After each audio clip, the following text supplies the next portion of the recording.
Manne céleste 27 mars, je prie pour eux, afin qu'ils soient consommés en un, afin que le monde connaisse que tu les as aimés comme tu m'as aimé. Jean 17, versets 20 et 23.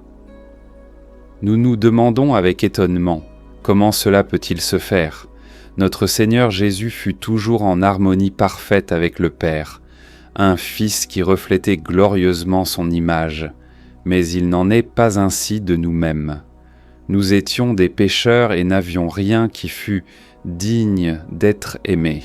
Oui, mais nous avons été lavés et purifiés, et, si imparfaits que soient toujours nos vases terrestres, nos cœurs sont parfaits à ses yeux qui sont capables de lire le cœur, en nous voyant avec un cœur parfait,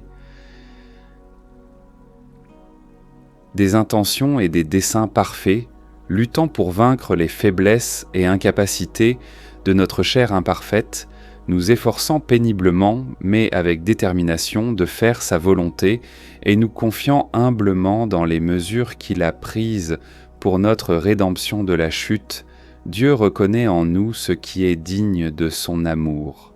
Pensée bénie. Le peuple du Seigneur jouit de l'intercession de Christ, qui prie le Père d'amener chacun de ses membres à la perfection dans la connaissance du Fils de Dieu et la foi en lui, comme compagnons disciples de Jésus-Christ. Il ne faut pas en être étonné puisque leur rassemblement dans l'unité doit être achevé avant qu'ils amènent le monde à la foi par laquelle celui-ci reconnaîtra que le Père aime les élus du même amour qu'il aimait Jésus. Question. Quelles sont les expériences de cette semaine qui ont montré la vérité de ce texte ? Comment ? Quels furent les résultats ?